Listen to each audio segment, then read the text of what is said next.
వచ్చింది. నిన్నటి వరకు తుఫాన్ మామూలు కాదు. ఆ తుఫాను మనం చూస్తే అందరం కూడా భయపడిపోయే పరిస్థితి వచ్చింది. ఎంత నష్టం జరుగుతుందో తెలియదు. మళ్ళీ కాకినాడ దగ్గర క్రాస్ అవుతుందంటే నాకు 96, 97 జ్ఞాపకం వచ్చాయి. అంత పెద్ద పెను తుఫాను వచ్చినప్పుడు టెక్నాలజీని కూడా చాలా వరకు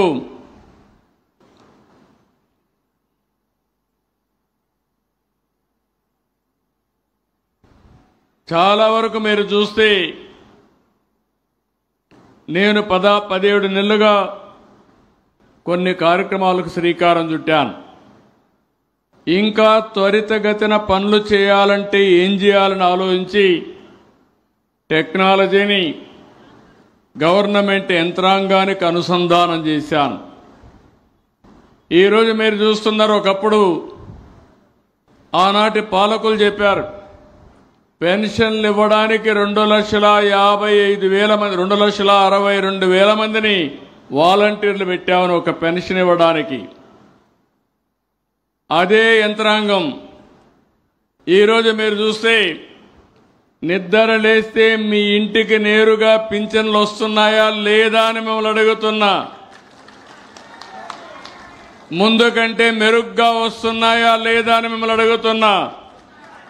మెరుగ్గా వస్తున్నాయంటే గట్టిగా చప్పట్లు కూడా చెప్పండి వస్తున్నాయని.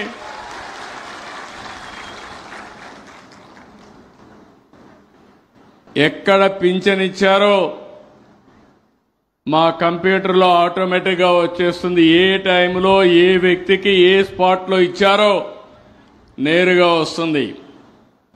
దాంతో నేను తృప్తి పడలేదు. సాయంత్రం మళ్ళా మీకు ఒక IVRS మెసేజ్ పంపిస్తున్నా. ఆ మెసేజ్ ప్రకారం వచ్చిన అధికారి సక్రమంగా ఇచ్చాడా లేకుంటే మిమ్మల్ని తక్కువగా చూశాడా చులకనగా చూశాడా అది కూడా తెప్పించుకుంటున్నా.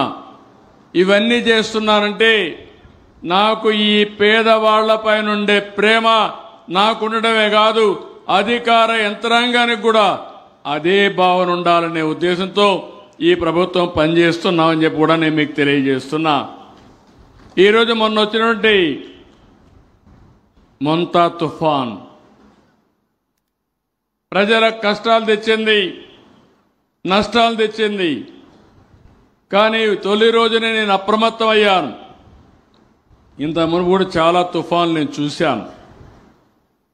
సమైక్య ఆంధ్రప్రదేశ్లో మీరు చూస్తే 96, 97లో హరికేన్ తుఫాను చూశాం. 2016 ఆ ప్రాంత 15, 16, 15లోనే ఉదుగు తుఫాను చూశాం.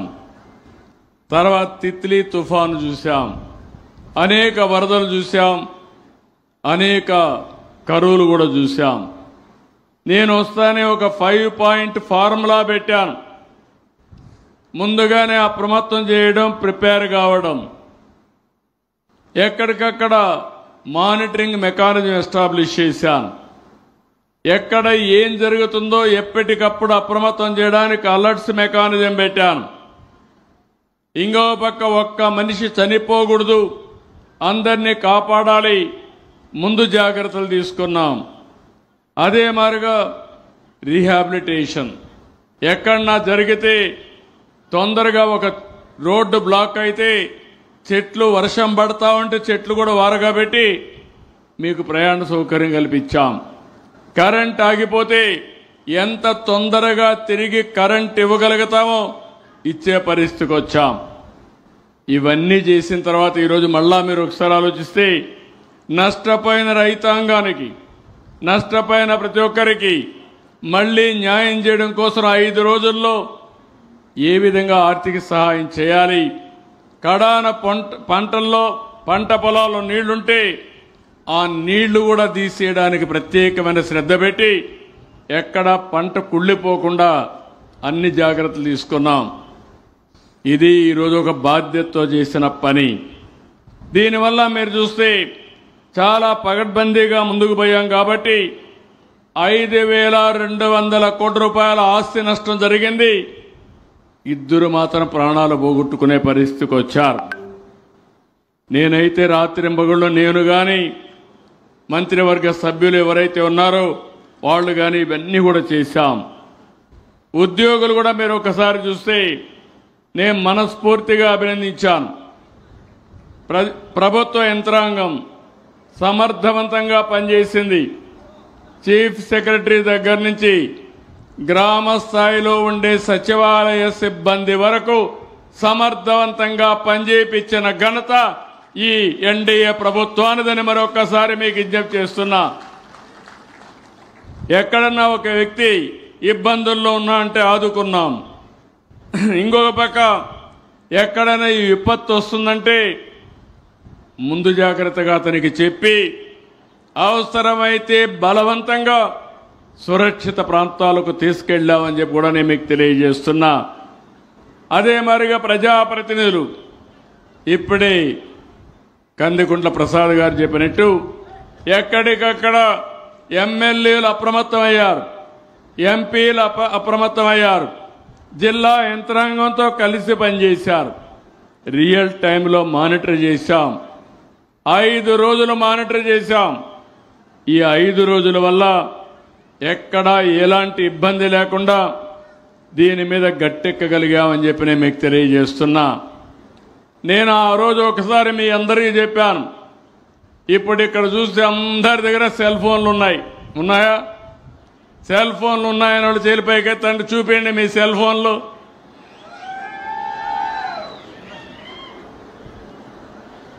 ఒకప్పుడు నేను సెల్ ఫోన్ అంటే నన్ను ఎగతాళి చేశారు, అవునా కాదా అని మిమ్మల్ని అడుగుతున్నా.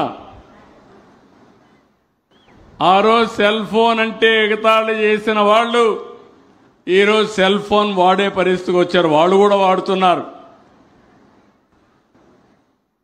ఆ రోజే నేను చెప్పాను, 30 ఏళ్లకు మునుపు చెప్పాను, రాబోయేది ఐటీ విప్లవం.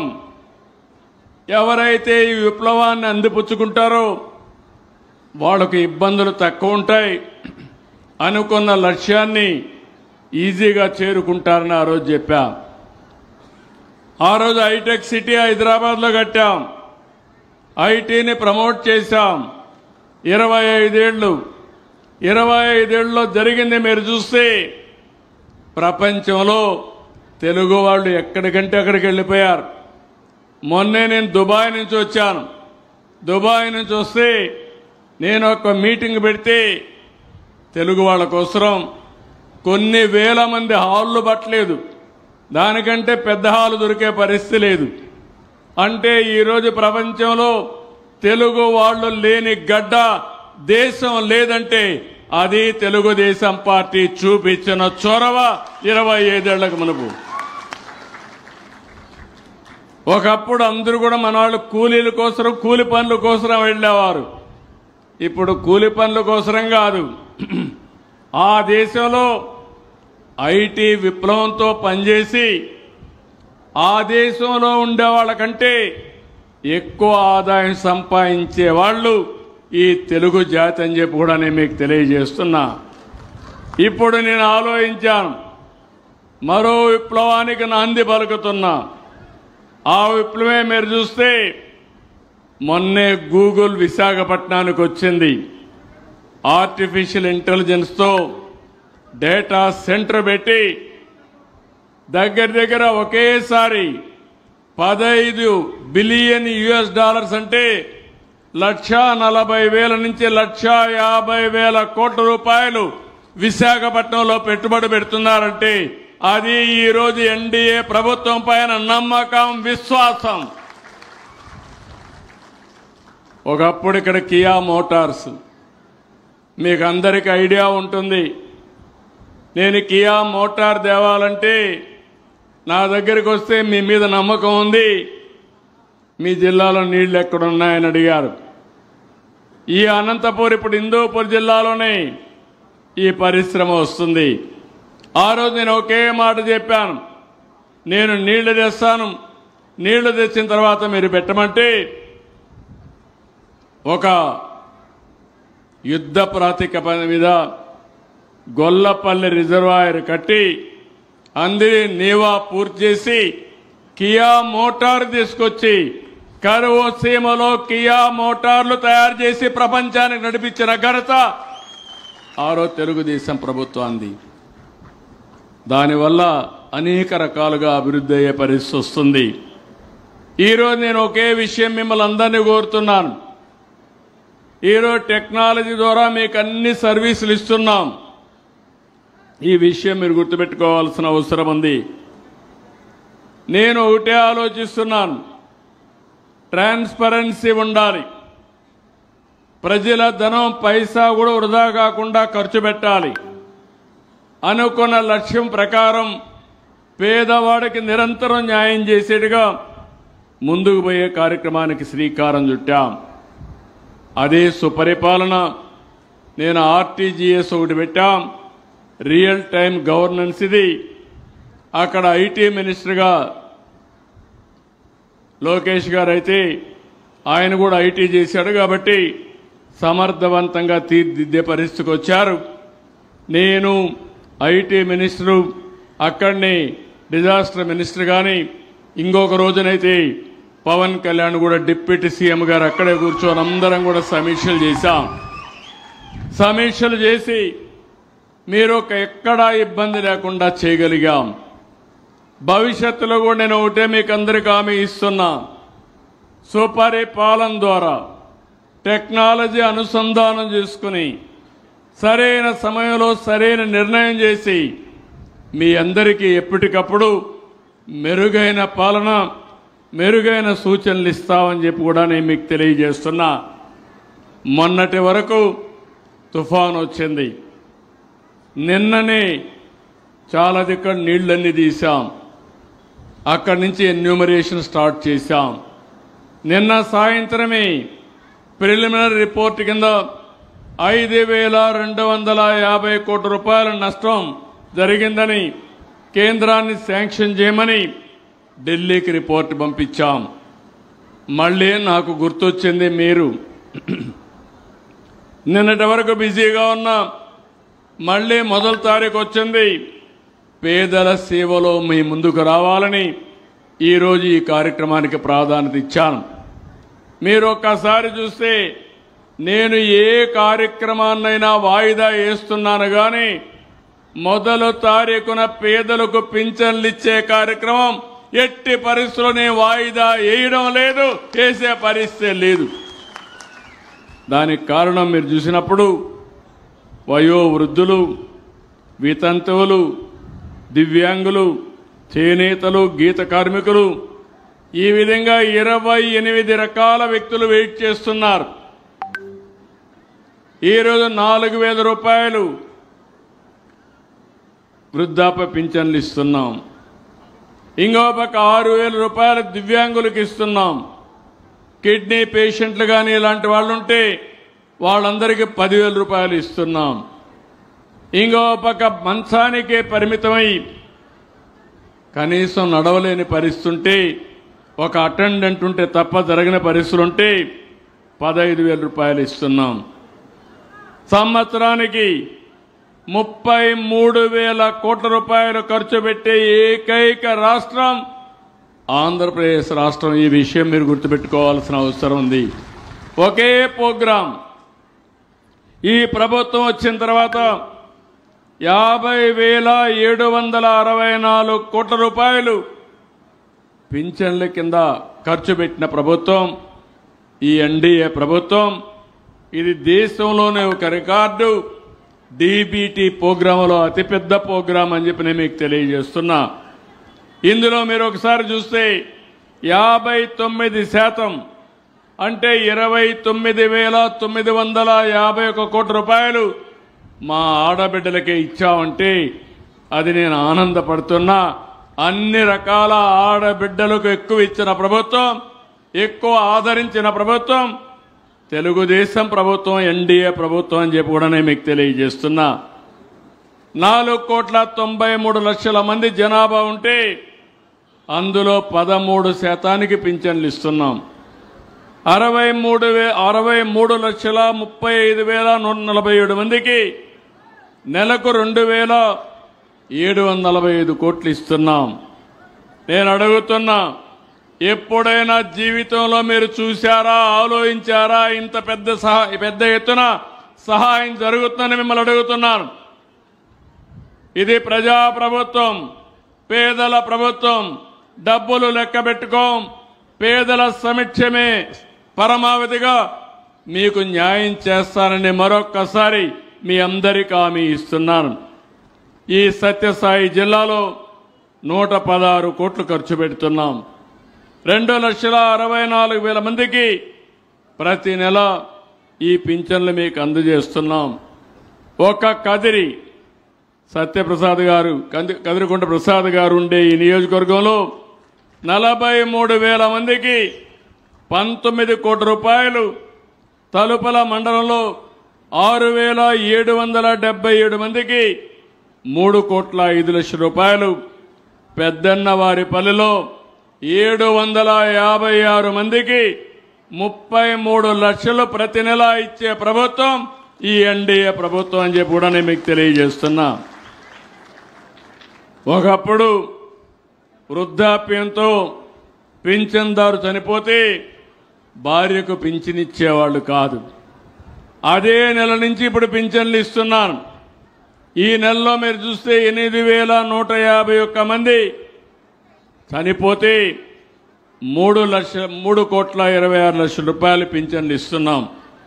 2 నెలలుగా పింఛన్లు తీసుకోకపోతే 1,55,398 మందికి 127 కోట్లు ఇస్తున్నాం. 3 నెలలుగా పింఛన్లు తీసుకోకపోతే 13,026 మందికి 16 కోట్ల రూపాయలు పింఛన్లు రిలీజ్ చేసే పరిస్థితికి వచ్చాం. ఈరోజు మీరు చూడండి, నేను చెప్పిన పనులన్నీ చేస్తున్నా. ఒక పక్క పింఛన్లు ఇచ్చామా లేదా అని మిమ్మల్ని అడుగుతున్నా. రెండవది, నిన్నే మా ఆడబిడ్డలు ఏ మీటింగ్ పైన పెద్ద ఎత్తున వస్తున్నారు. నిన్నే ఏదైతే మీ అందరికీ స్త్రీ శక్తి కింద ఉచిత ప్రయాణ సౌకర్యం ఆర్టీసీలో ఇచ్చిన ఘనత ఈ తెలుగుదేశం ప్రభుత్వం అవునా కాదా అని మా ఆడబిడ్డలను అడుగుతున్నా. ఇప్పుడే నేను ఒక ఇంటికి వెళ్ళాను. ఆవిడతో మాట్లాడితే ఒక చిన్న టీ స్టాల్ పెట్టుకొని టీ అమ్ముకుంటూ 2 పిల్లలుంటే, ఆడబిడ్డలుంటే పెళ్ళిళ్ళే వాళ్ళు వెళ్ళిపోయారు. అంత మునుపు పోవాలంటే డబ్బులు కావాలి కాబట్టి వెనకడుగేసేది. ఇప్పుడు ఏ ఇబ్బంది లేదు.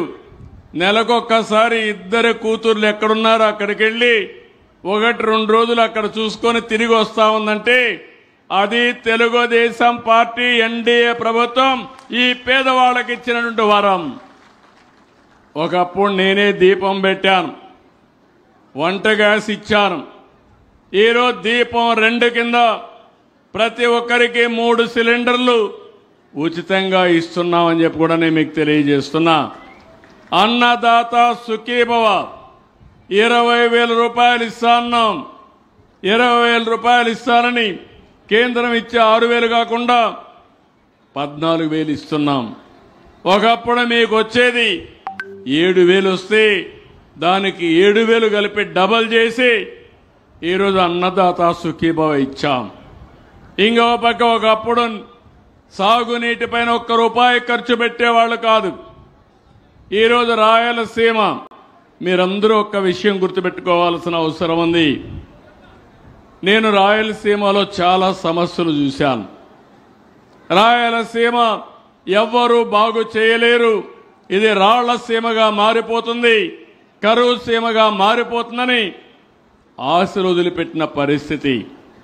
నేను ముఖ్యమంత్రిగా ఉండేటప్పుడు వస్తే మీరందరూ బాధపడ్డారు. మేము వేరుశెనగ పంటేస్తున్నాం, 10 ఏళ్ళు వేస్తే 2 ఏళ్ళు కూడా రావడం లేదు, 8 ఏళ్ళు ఎండిపోతా ఉంది. కాబట్టి మీరు మాకు కనీసం పెట్టుబడి కోసం ఇన్పుట్ సబ్సిడీ ఇమ్మంటే ఇన్పుట్ సబ్సిడీ ప్రవేశపెట్టా.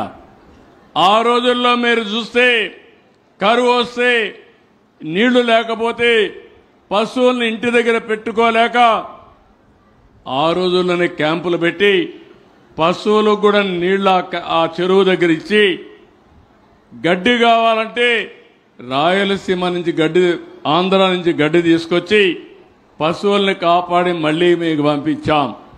ఒకప్పుడు నేను వస్తా ఉంటే చూసేవాడిని. అనంతపురం మొత్తం ఒక్క చెట్టు కనపడేది కాదు, పంట కూడా కనపడేది కాదు, చెరువుల్లో నీళ్లుండేటే కాదు. ఈరోజు నేను చూస్తే ఎంత ఆనందంగా ఉందంటే ప్రతి చెరువు కళకళలాడుతా ఉంది. ఆంధ్రాలో 24 మీటర్ల లోతు నీళ్లుంటే ఈ రాయలసీమలో అనంతపురం జిల్లా సత్యసాయి అనంతపూర్లో 10 మీటర్లకు తగ్గింది. నేను దాంతో తృప్తి పడలేదు. రేపు రాబోయే రోజుల్లో 3 మీటర్లకు తీసుకొస్తాం. ఒకప్పుడు మీరు గుర్తుపెట్టుకోవాలి, నేను ఆ రోజు పంట కుంటలు మాట్లాడాను, ఫామ్ పాండ్స్ గురించి మాట్లాడాను, అడవుల్లో కంటూర్ ట్రెంచులు కొట్టమన్నాను, చెక్ డ్యాములు చేయమన్నాం. అవన్నీ చేసే నన్ను అమాయకుడుగా ఎగతాళి చేసే పరిస్థితికి వచ్చారు. ఈరోజు భూగర్భ జలాలు పెరిగాయి, అడవుల్లో చెట్లు రావడం మొదలుపెట్టాయి. ఈరోజు నేను ఎన్నోసార్లు చెప్పాను, రాయలసీమ రాళ్లసీమ